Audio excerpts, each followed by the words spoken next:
And we are live. Welcome to the NBA Strategy Show, folks. It is Tuesday, November 19th, and I am Josh Engleman here to break down our 6-game NBA slate.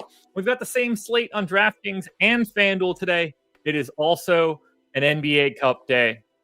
So we can be pretty focused here. We have every injury report. We're going to have some fun. Hit the like button, subscribe to the channel, hit the notification bell so you know when everything goes live. Follow me on Twitter at Josh Engleman. Big late swap day. 7 o'clock start, 7:30, 8, 8:30, 9:30, 10:30. We get a lot of spots to move the lineups around. This is an incredible slate. I couldn't be more pumped to break it down. What's up, everybody? I'm going to start with Jamal Parker because I want to talk about this one too. Jamal says, the prize picks you put out for the NFL slate hit all 6. Followed you on and won. Nice change. We built a prize picks card on the NFL show at 9 o'clock in the morning on Sunday, and that bad boy paid out 6-0. We got we needed Rico Dowdle under receiving yards yesterday, got that by a mile. So we bagged a 6-6 on prize picks, 25x. Always fun to see. Love it. Love it. S&P, that's good. Yeah, the interesting slate last night. I ended up bailing on it right after the deeper dive. I was working on some stuff and realized that I didn't want to work any longer on it. So I didn't. I just unregistered. Let's see. What did we get yesterday? So,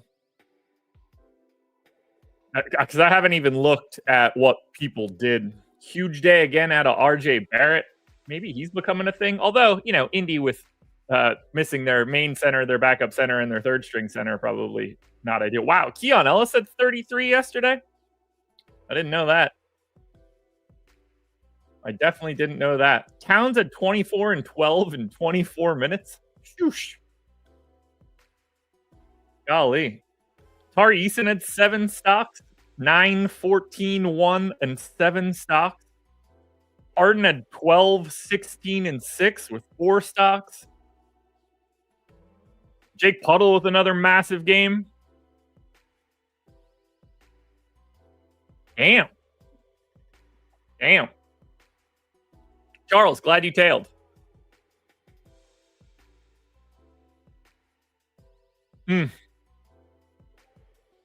Well, that's my look at yesterday. Do you guys want to break down today's slate? We got a lot to talk about. Let's get into it. I don't know why I'm on the Charlotte game. That is not the first game to talk about. There we go. Cleveland Cavaliers. 5-point dogs in Boston. 235 total. This is tied for the highest total on the slate. Pace is relatively neutral for what we have here today. Denver-Memphis is the high pace game. Pels-Dallas is the ultra low pace game. This one's just sort of sitting in the middle. Nothing all that interesting. So let's talk Cleveland. Now, Cleveland's got a lot going on. Q-tag Karis LeVert. Q-tag Isaac Okoro. Q-tag Sam Merrill. So this could look a little bit different. But right now we're getting no ownership to the Cleveland Cavaliers. 7% to Darius Garland is the high mark on DraftKings.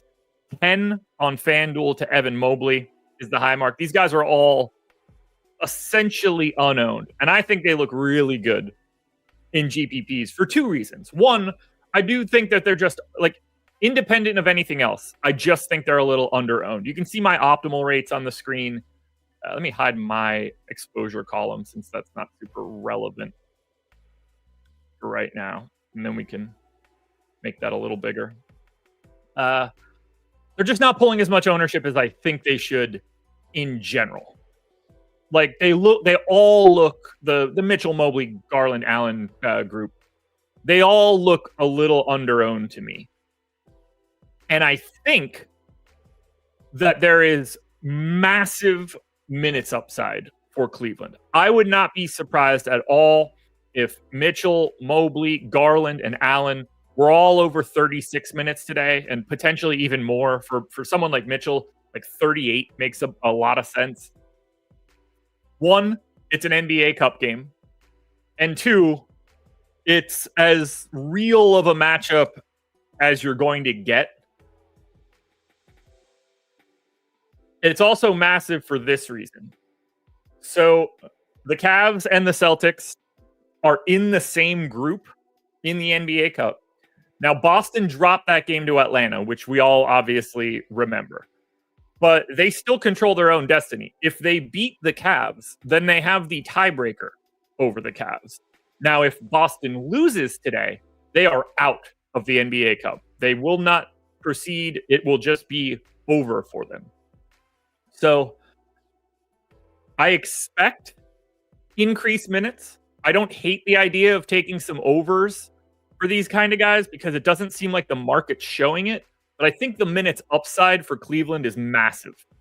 And we're not getting the ownership. So I think Cleveland looks really interesting in GPPs, even in this horrific matchup. I mean, we're talking about two really high-level defenses. But I'm really intrigued by these guys in a GPP. I'd say Mitchell's probably the guy that I would expect to just get a giant chunk of additional playing time if it happens. He's 5% owned. That's really appealing to me. Really appealing. So Cleveland looks like really good GPP options. The Boston side, we have a Q tag on Peyton Pritchard, but we are getting ownership here. Tatum, Brown, White, Holiday, all about 15% owned on DraftKings. Kind of similar on FanDuel. Drew Holiday is not as owned, but I like him probably more than I like the guys on Cleveland in GPPs. And then Tatum, White, and Brown are all in that like 10 to 15 range. Jaylen Brown, to me, is the guy that stands out the most on DraftKings because you're getting Tatum at 10-1, but you're getting Jaylen Brown at 8,100. Now, Tatum is a much better per-minute performer. With that savings and the fact that he touches guard and forward eligibility, I think Jaylen Brown is the best Boston option. Then I would go to Tatum. And honestly, I would probably go to Drew for 5,200. This is the type of matchup where you deploy Drew Holiday. Like, you can bump the minutes. It's the matchup that you want him out there for, whether that's for Donovan Mitchell. Definitely for Donovan Mitchell. Darius Garland is a tougher matchup for Drew.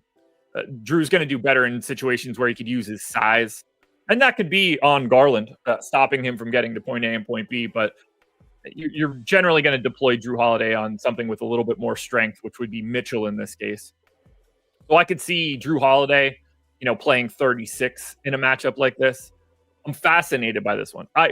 It's a spot where it wouldn't be surprising at all to see all the best players from each team play 40 minutes. It's not ever going to get projected like that today, but that is very much in the cards for this matchup. Horford is mostly uninteresting, but we've seen him get a little bit of minutes creep lately. So I'm a little bit interested there. 4,800. If he had the power forward eligibility, that would really be helpful. But I don't know. He's like an all right pivot.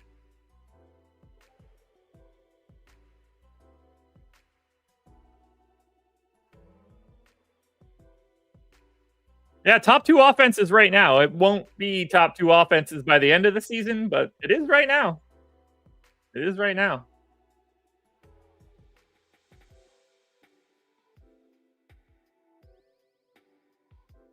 Yeah, Steven, that's a good shout there on Tatum first quarter props.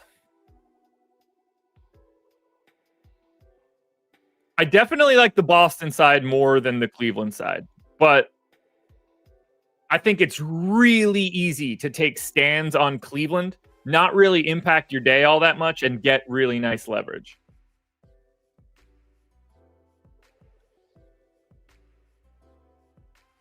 Oh, yeah. Look, I'm not saying that the Cleveland offense is going to be 19th by the time the season's over, but I would be hard-pressed to expect them to be second for the rest of the year.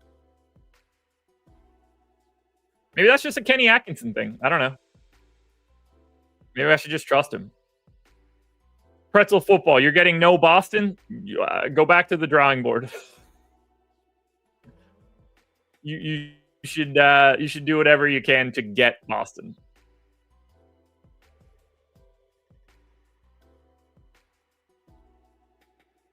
Okay.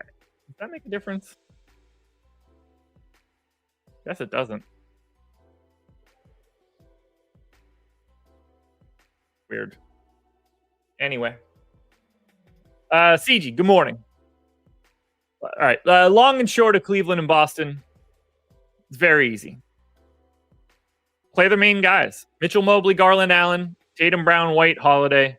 There's a lot to like here. I find this to be the most interesting game out of everything. Because, look, Charlotte and Brooklyn, obviously we're going to be able to talk about Charlotte and Brooklyn, but we don't expect anything out of those guys. Whichever team loses is done in the cup. Neither one of those teams is likely to do anything in the cup anyway. Denver and Memphis is at least interesting. We don't know the status of Jokic yet. Memphis is just like a really weird team. Pels Dallas is a farce. OKC San Antonio with no Wemby is a farce. Utah Utah Lakers in LA, that's a farce. So this is the ultimate wanting to pay attention to this game. How many threes per game does Mobley have to get at this efficiency to become a real offensive player in games that matter? I mean, 1.7. Let me pull him up here.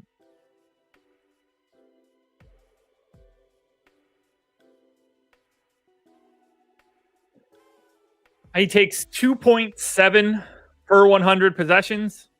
I mean, honestly, you want him to take 4.5 to 5 per 100 possessions? There's an interesting balance that probably gets lost on people about what shooting means.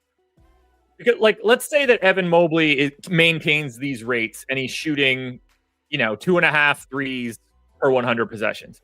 He could be a 45% three-point shooter, and it won't really matter. Volume is sort of what dictates the way that people get guarded. And because if it's not a lot, then you don't have to guard. Josh Giddey's a decent example from last year. I think he actually shot decently from three for OKC. But because there's no volume, you don't respect it. If you can get your volume up, even if that reduces a little bit what your rate is, it's the threat of the three that's more important than the rate of the three. Now, that's obviously a balancing act. You could be Russell Westbrook and you have the volume, but everybody knows you're a 27% three-point shooter. Yeah, he definitely needs to increase the volume. He's got to be willing to just take that whenever he has it in front of him.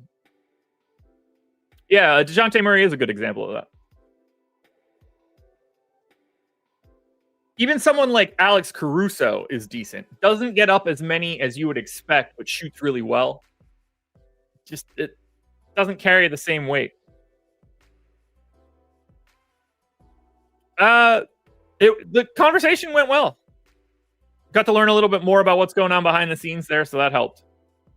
Look, they want to make changes and they want to make a better product for you guys. No denying that. So I'm anxious to see the things that they change up. I can say this, though. The rake conversation has been, even by myself, blown out of proportion a little bit. All right. Charlotte, Brooklyn. So Brooklyn and Charlotte are both 0-1 in the cup. Whichever team loses is out. It doesn't really matter. Neither one of these teams is going to have any chance. I mean, Charlotte's already dead. They got beat by 25 in their first game. So, that's not going to get anybody anywhere. Also, I tweeted this out earlier today. The Miami Heat played yesterday. So yesterday was Monday. The Heat played yesterday. They don't play again until Sunday. They're off Tuesday, Wednesday, Thursday, Friday, and Saturday. I can't remember another time where a team had a 5-day break in the middle of the season. I have no idea why that's happening. I'm sure the Heat are stoked, but how are they not playing either tomorrow or Thursday? Like, neither one of those are NBA Cup days. How do they miss those two? What kind of stupid ass schedule is that?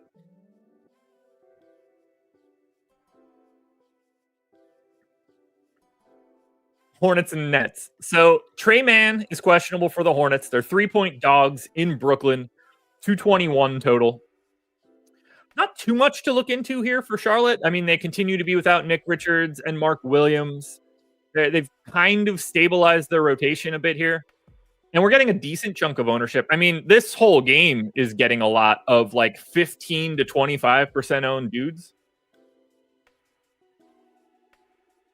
But we're getting like 15 to LaMelo Ball, 20 on both sites to Brandon Miller. A lot more to Grant Williams on DraftKings than FanDuel because he's $700 more expensive on FanDuel, but 20% to Grant Williams on DK. Another 10 to Miles Bridges. And then I think guys like Josh Green, who's one of the worst per minute guys that exists, even at 3,500 with small forward, power forward eligibility on a day where there's only 6 games, I kind of like his value at an unowned rate. How low do I have him in the talent pool? Oh my God, yeah. So Josh Green in my model is the 9th worst NBA player in terms of fantasy. 9th worst out of 500 dudes or something like that. Brutal. Ooh, oh, is that going to do that? I was hoping it did. My screen was telling me that I could do Apple stuff and it would like celebrate on the screen. So for Charlotte, the guy that I like the most here is probably Brandon Miller. 6,600 on DraftKings, shooting guard, small forward eligibility. He's 18% owned. I think he deserves that completely. The value on Grant Williams is really good. 4,800. He's playing 30 minutes a night. He has the power forward eligibility. Those two guys stand out most. Obviously, I have no problem getting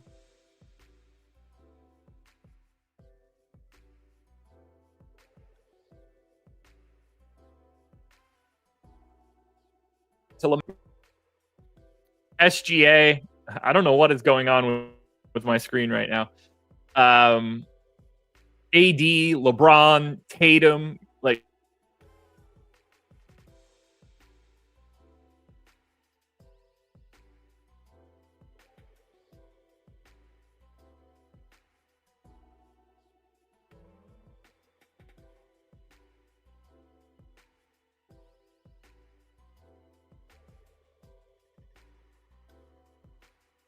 guys, I have no idea what continues to go on with this stream. It's been very, very weird. I assume do you guys get a black spinning wheel, or am I just sitting here doing nothing and I see a black spinning wheel? Like right now, everything seems good or good enough. But do you guys see the same thing that I see when that happens? Okay, so I'm freezing to you guys. See, I just get a black screen. It's bizarre. It's bizarre. Nah, it's me. Well, if it keeps happening, there's nothing I could do about it. So we'll move forward from there. I like Josh Green as a value GPP pivot. I want to get to more of Brandon Miller and Grant Williams. I don't think there's a specific priority from Charlotte. Same sort of thing is happening on Brooklyn. Tons of ownership. 25-ish% Dennis Schroeder, Dorian Finney-Smith, Zaire Williams, and Ben Simmons. We've got 15 to 20 on Cam Thomas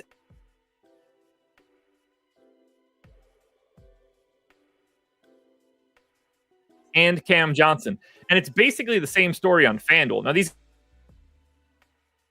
guys are more owned on DraftKings, but they're also... This is getting old for me, fellas. Is it a camera thing? Let me just test something out here.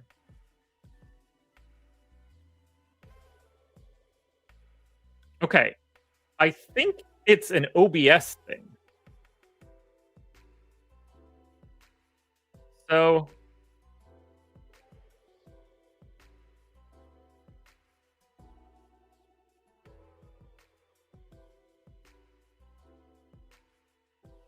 God, I don't like the way that looks. Okay. Let's do that. John C, I am. All right, let's do this. I'm going to change up that view for right now because I think that my problem is my link between OBS and StreamYard because this is not flickering in any way now with that OBS connection.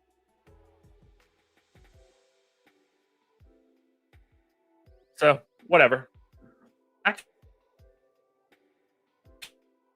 I can probably... No, it's not going to be worth the time to do this.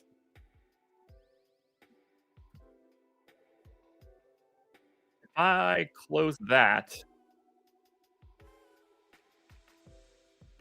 All right. I assume you got that's decent for visual. Whatever was happening is definitely because of the way I set up a virtual camera and loaded into StreamYard. 100%.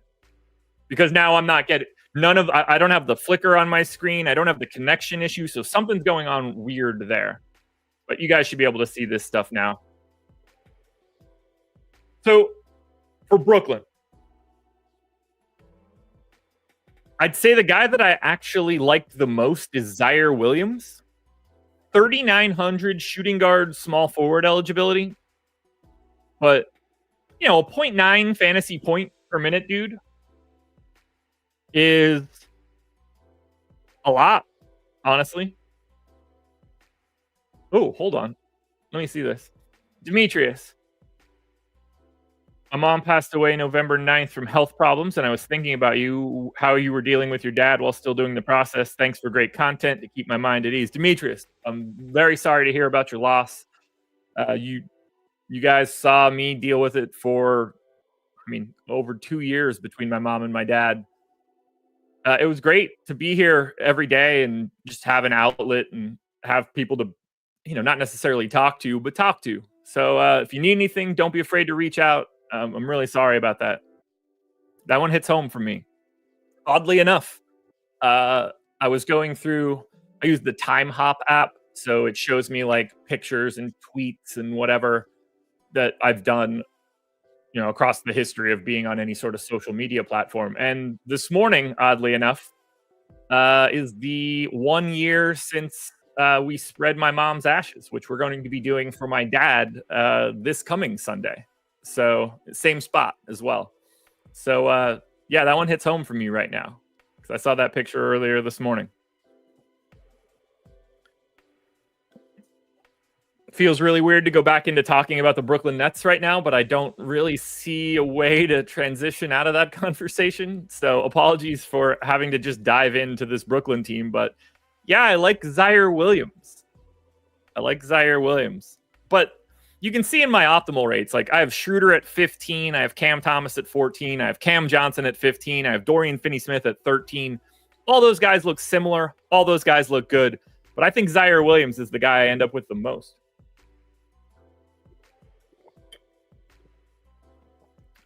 And then, I get the appeal of going to someone like Ben Simmons.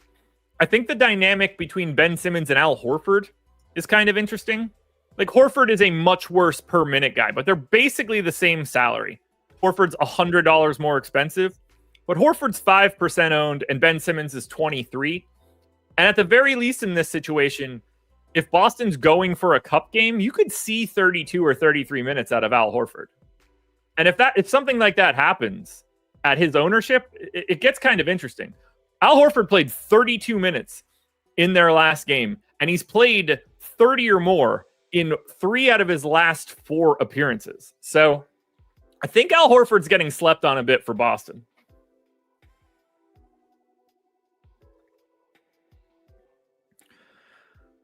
But this is a great game for like bulk ownership. You're going to get a lot of it because neither defense is any. We're talking about this is the opposite of Cleveland and Boston. We have Charlotte is 23rd in defensive rating. Brooklyn is 24th. This is just a really nice spot for no defensive talent whatsoever.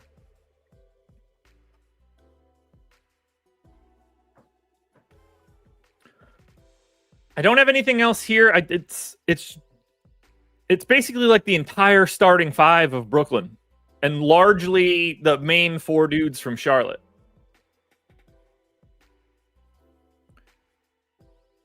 Yeah, S&P. I want to point something like that out too. He said, for what it's worth, Cam Thomas played 39 minutes in the last cup game for the Nets. Could mean nothing, but could mean something. I tried to just be like realistic, like normal minutes projections to start the day, and then see how I can make those adjustments to increase some of these teams as the day goes on. I can definitely say that the market doesn't support like assuming there's a lot more minutes in Cleveland and Boston, which I find really interesting. But I anticipate giving a little bit of bump to some of these teams as I work my way through the day. All right, game 3. Denver Nuggets on the road, 4-point dogs in Memphis, 227 total. So the line implies that Jokic isn't going to play. He's questionable right now. I have no lean. Like there's no take or anything here. We just need to know it. But the betting line implies that he is not playing because I have him in and I have Denver favored by 1, but the line is currently Denver as a 4-point dog. So we'll see. One of two things are going to happen. Either Nikola Jokic is going to get ruled out or the betting line in this game is going to move like 4 points. So be aware of that. If you think Jokic is going to play, then you should bet the Nuggets right now if you think you're right.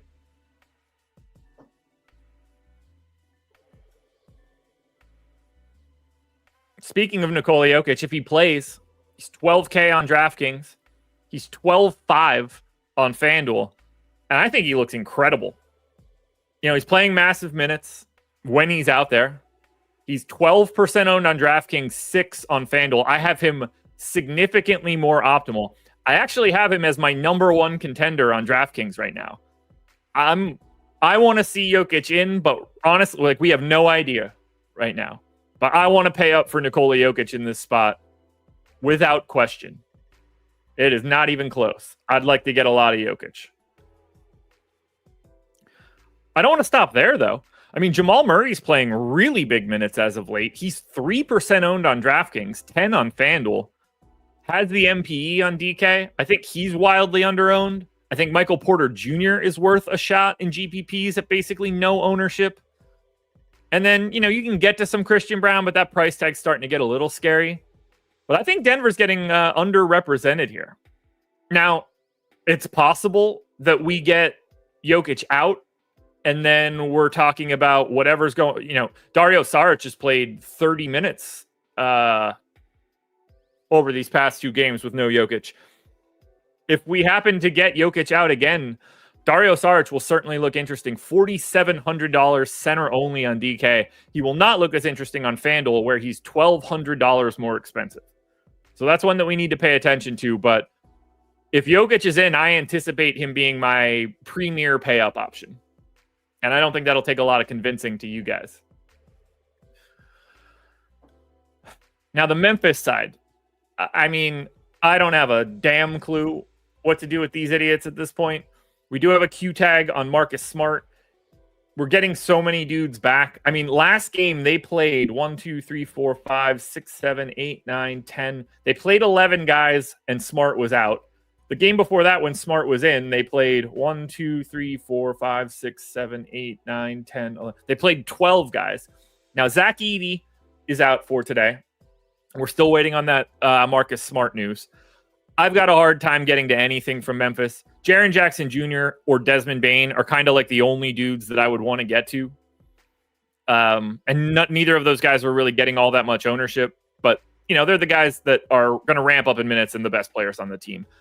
I don't expect this 22% ownership to Vince Williams to be real in any way. Played 24 minutes in his return.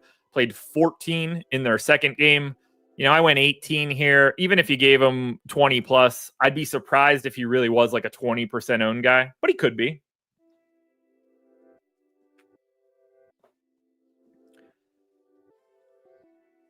Josh, how do you feel about Brooklyn Bridges? Is he a decent play on this slate? There is no Brooklyn Bridges. Jamal, what do you mean?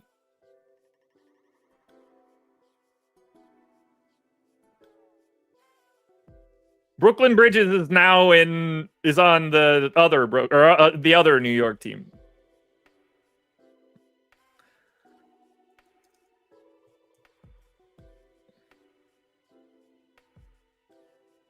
Yeah. What about Manhattan Bridges?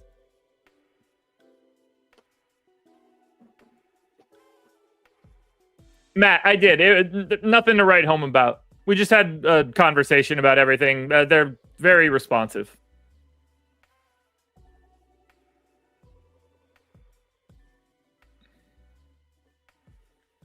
If you mean Miles Bridges,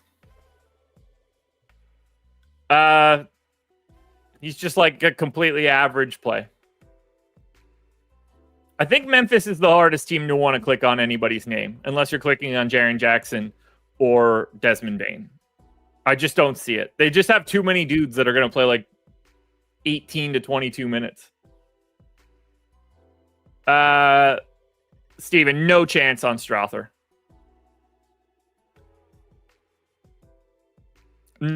No, Huff will not get popular with no Edie. Clark might, but Huff won't.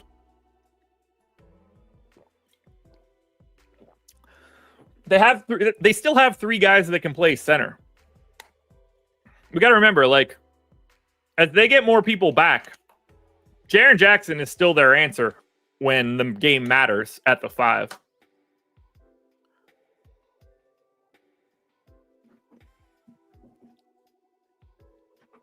They just have too many bodies.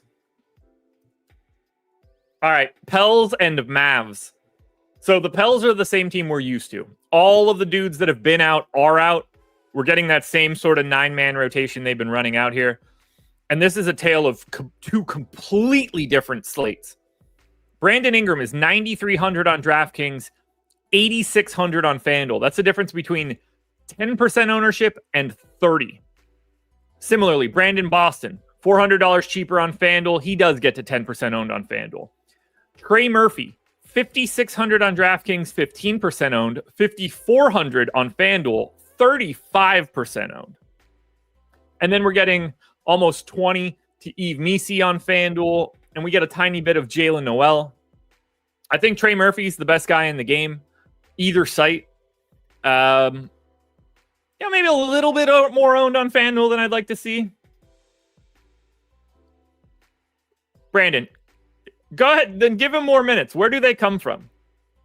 If you have a good feel of which other of the 12 dudes that they have is going to get the reduction in minutes, I'd love to hear it. But whether I give Jay Huff 11 minutes or 18 minutes, it doesn't matter. We got to remember, Jaren Jackson Jr. plays the 5. They can easily give, 30 minutes at the 5 to Clark and Huff. And then Jaren Jackson plays the other 18. The first time that I projected the Memphis rotation today, I projected 257 minutes. Like, it's not easy to carve out 17 more or carve out 17 of those minutes and get to like the real number. It's a fool's errand. I'm not saying that you're not, like, you might not be right. K Huff could play 22 minutes today. He could also not be in the rotation. Both of those things wouldn't surprise me. What I know is this. It doesn't matter how you project him. Like, I don't know how to wrap my head around those guys. Yeah, it's really good price on Zaire. Plays 26 minutes a night. Not a bad per minute guy. Brandon Ingram looks fine. He's just expensive on DraftKings. I think it's hard to go there. 8,600 on FanDuel. There's a reason he's 30% owned. I think that looks good. But Trey Murphy's the guy that I want the most here from the DraftKings side. You could roll the dice on Brandon Boston. I'd have a hard time wanting to get to much else here. The FanDuel side is a way more appealing side. I mean, you can see the difference right here. 110% ownership on FanDuel for all of the Pelicans, 38 on DraftKings. So completely different team on the FanDuel side compared to the DraftKings side. And then we get to Dallas. Luka Doncic is questionable for this one, right knee contusion.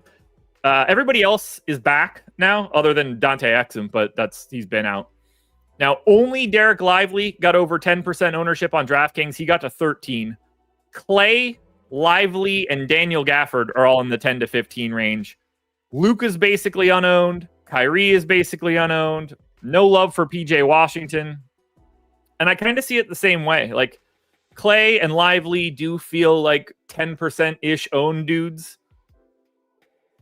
And while I like Luka, obviously has a massive ceiling, one of the best per minute guys that exist, I don't think he looks as good as Nikola Jokic. I'm going to assume that I like SGA more than him. So I'm not confident that I get a ton of Luka Doncic here. Maybe he ends up out, and that just changes the way we look at Dallas. But Luka, I don't expect Luka to be my priority pay up. I really don't expect to have all that much of Dallas. I mean, they have 30% ownership on DraftKings and 44% on FanDuel. They're less owned on DraftKings than the Pelicans are.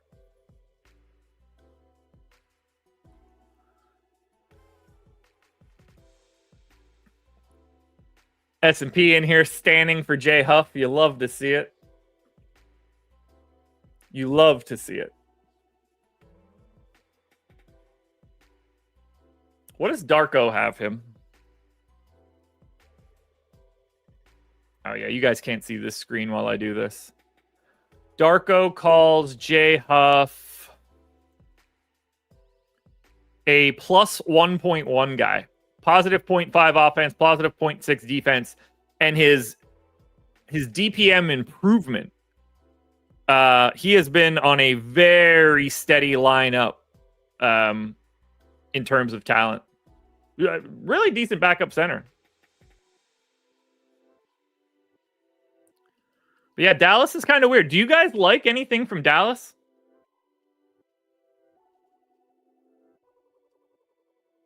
Because I don't. Not like in a way that matters. I'm guessing I don't have anybody from this game in my top 10. No, I don't. Nobody from this game made my contenders on DraftKings. I'm guessing FanDuel got Ingram and Murphy, Ingram, both made it on FanDuel.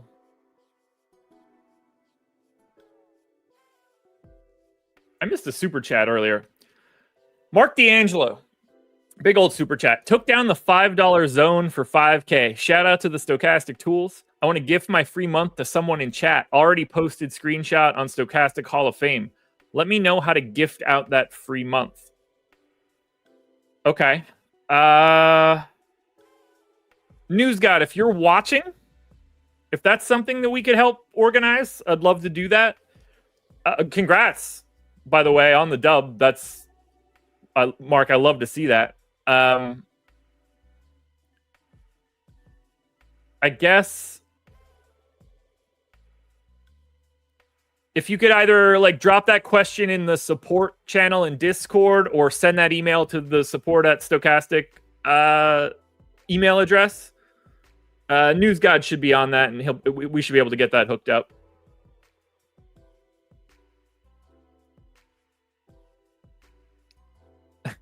Apologies, News God. Okay, I see you here now. Please don't make my life difficult. I think we can get that one done, though, right? That's a commendable thing to want to pass that down.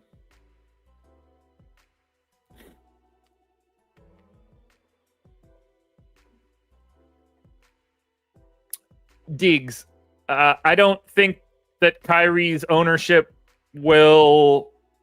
I don't think Kyrie's most recent appearance will affect his ownership in any way. I don't really think that ever matters. Especially for someone with a name.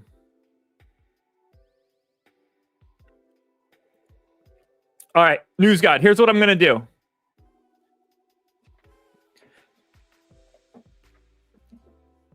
I'm going to control who gets this, okay? And we're going to be able to do this.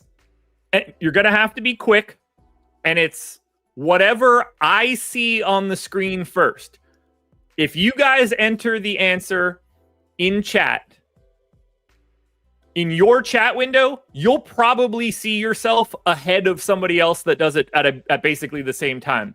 Whatever I have on the screen in chat for the first answer will be the one that will get this. So I want everybody to hear this. I want everybody to catch up and understand that if you're interested in getting this, this free month gifted out to you from Mark D'Angelo for his entrance for winning a contest, be ready for this right now. I'm going to dictate the first answer, but I want you guys to have the time to concentrate and get ready for chat.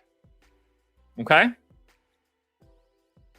And it's not like a trivia question or anything. It's just going to be a snap answer, and whatever comes in, comes in. What's going to be the easiest way to do this? Okay.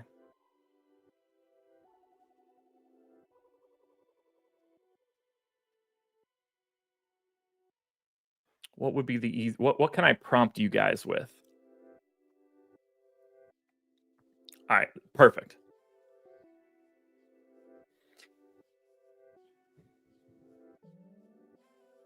Are you ready, chat? This is simple. It's not a trivia question, really. You just have to be the first person to answer. Who won last year's NBA championship?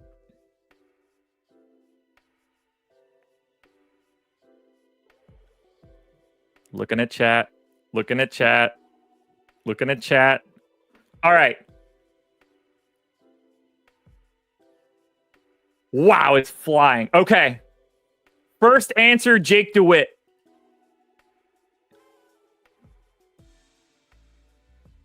I want you guys to see what I got here, just so you know.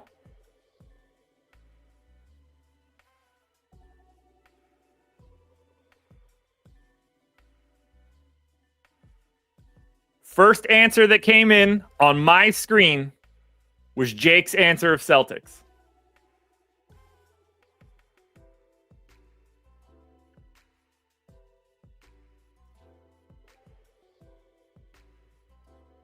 Nobody had any idea what I was going to prompt. I just needed you guys to be able to answer something quickly.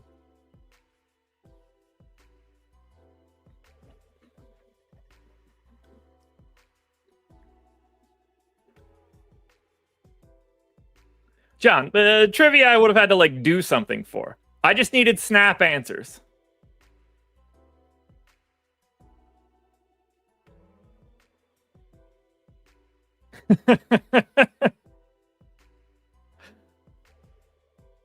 So there we go. That wasn't trivia. Boston Celtics winning last year's NBA title is not trivia.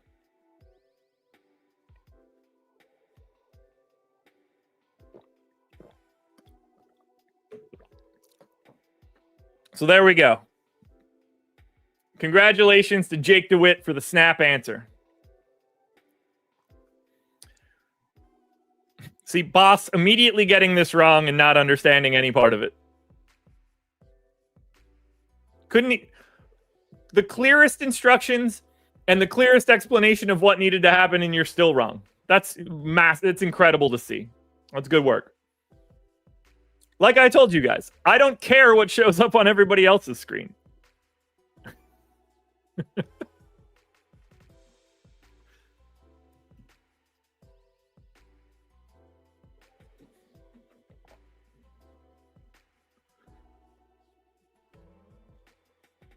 Yeah, Bang Bro Nelly, you weren't.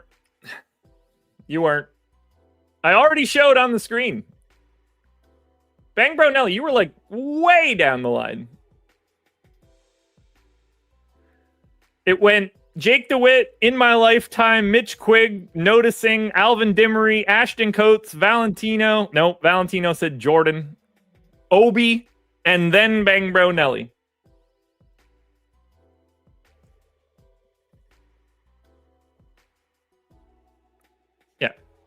That's why I wanted to show you guys the screenshot and said it had to be on mine.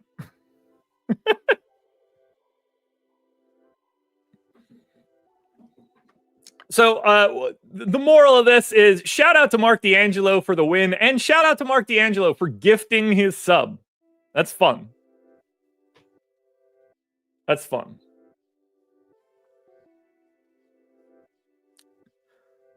Guys, even if you would have said, I would have counted Nuggets if whoever said Nuggets first wanted to pull the technicality. But those answers didn't come in first either way.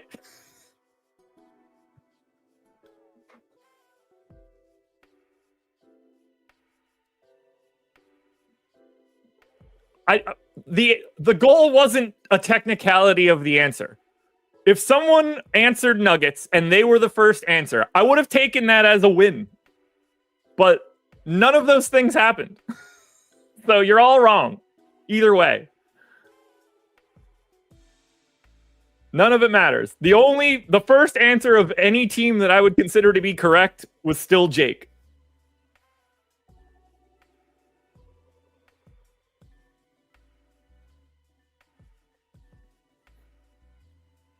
And there's a never-ending supply of you that don't understand any part of this, which is not shocking.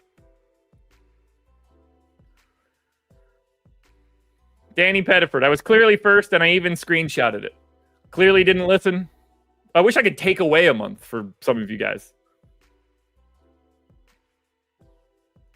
Craziness. Craziness. Some of you deserve to lose time, not gain it. Couldn't have laid that out any better. Oklahoma City Thunder. 9-point favorites against San Antonio? Is that what it is? Yeah, 9-point favorites in San Antonio. 222 total. So, for the Thunder, it's sort of the team we're normally used to, although Isaiah Joe is going to be out for this one. Obviously, Chet still out for ages. Not a bad idea, Jake. Now, there's a boatload of ownership coming into OKC because San Antonio is going to be without Victor Wembanyama, and their defense is aggressively bad. Aggressively bad. So we're getting 30% ownership on DraftKings to Lou Dort, 20 on FanDuel. Shea is 10 on DraftKings, 20 on FanDuel. Jalen Williams is 20 on DraftKings, 30 on FanDuel. Aaron Wiggins is 20 on both. Caruso's 19 on FanDuel. Lots and lots and lots of ownership coming into OKC, and I get it. But it feels a tad high.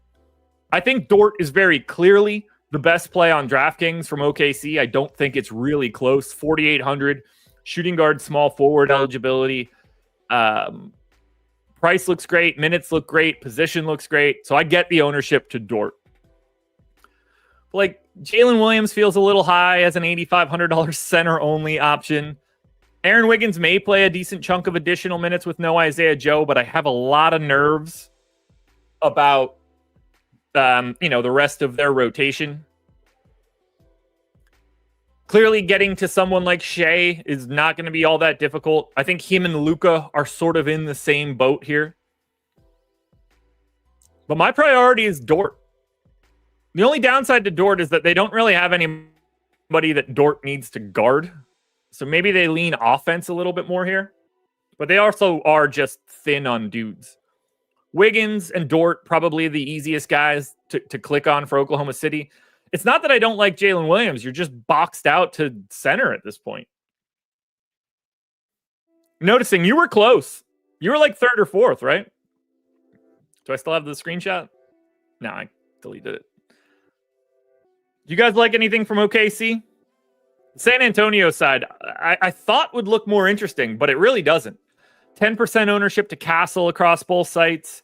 Champagne got to 15 on FanDuel. Zach Collins is obviously the guy that's getting the most love.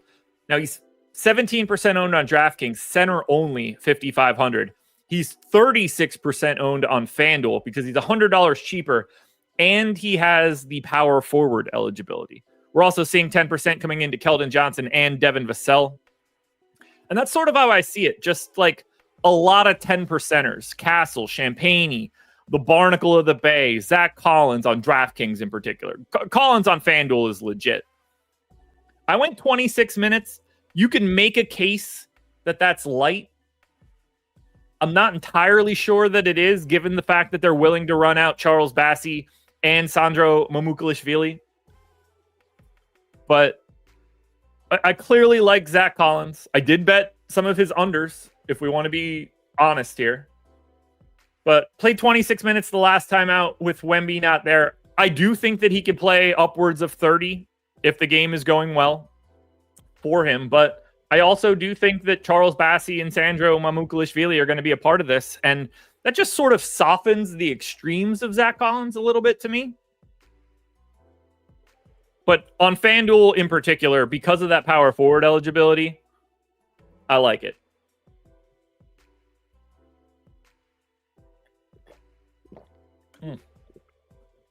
Gatorade hitting that spot. But ultimately, the OKC side of this one looks a lot better than San Antonio. And that should make a ton of sense. They are big-time favorites. And San Antonio's defense without Wemby on the floor doesn't even come close to approximating something good. Final game of the slate. 10:30 start. Utah Jazz, 11-point dogs in Los Angeles, taking on the Lakers.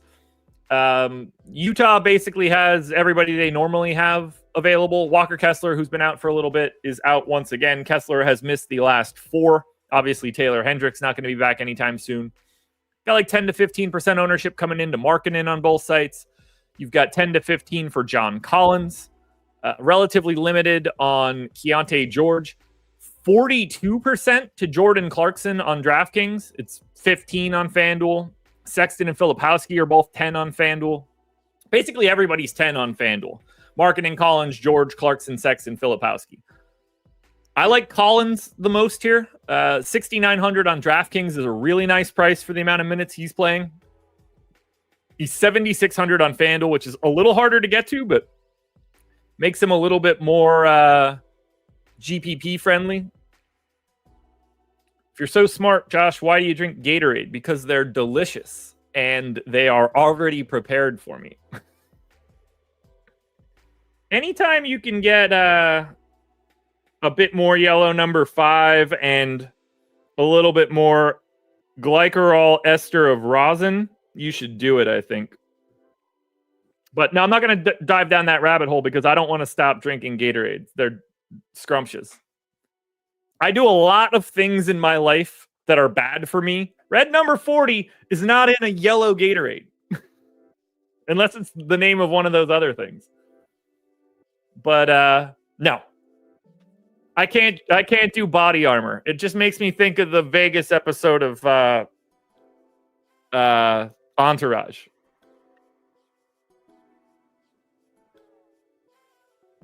Yeah, I do way too many bad things. There's no chance. I'm not switching. Like a Gatorade for life. I don't turn my back on something I've had since my youth. So can we talk? The Jordan Clarkson ownership, I assume, comes down. 5,200 shooting guard only. Like, yeah, he looks good, and yeah, the minutes are up.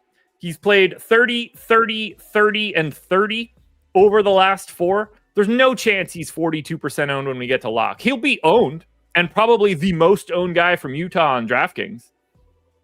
But I expect 42 to come down.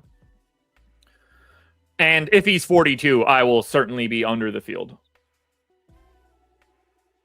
But it's, to me, Collins and Markkanen, given the fact they're only around 15% owned, those guys are the most interesting to me from Utah. But they're running into a not fun matchup against the Lakers.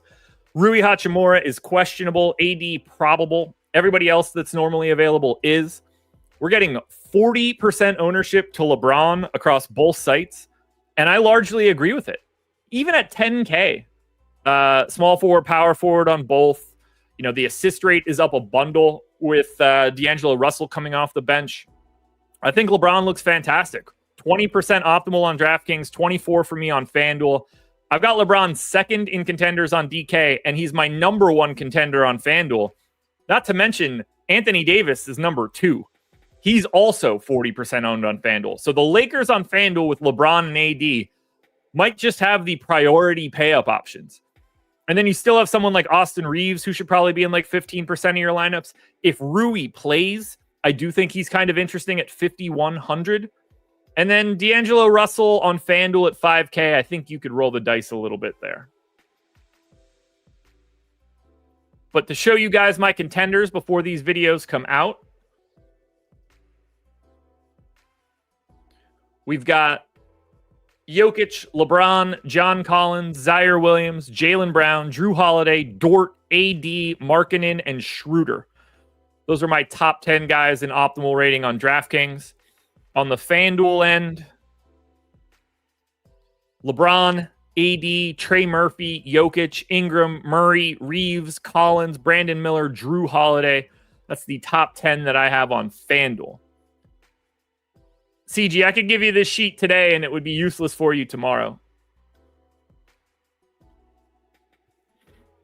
You'd have none of the information in the sheet that would matter the day after it's over.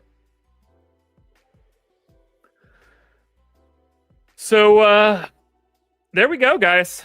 6 games up, 6 games down. Schedule for the rest of the day, and then we're going to get out of here. I want you guys to understand what we got going on. We have NFL strategy show coming up next. Laffy and Ben are already heading on to the next NFL slate. So they'll break everything down at 10. NHL strategy show at 2 p.m. I'll be back with DK for the deeper dive at 5. Greg and Eric are back for Live Before Lock at 6. And then on playback, myself and Greg breaking it all down, watching games for this NBA Cup. Just a quick note. Tomorrow, I will not be on the late shows at all. I won't be on the Deeper Dive or Live Before Lock. We're heading to a vacation house tomorrow, so I got to do some traveling. Strategy show and everything will be out normal, but I won't be on the late stuff tomorrow night. So you'll get some stuff moved around. Well, thanks for being here, guys. This was fun. Make sure you're signing up for a Stokastic account. You can get a free month for no cost whatsoever. As long as you click the link in the description, sign up through one of our partners.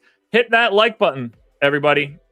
I'll talk to you guys later. This is a fun one, man. We got to talk a lot. NBA Cup. It's always a good day.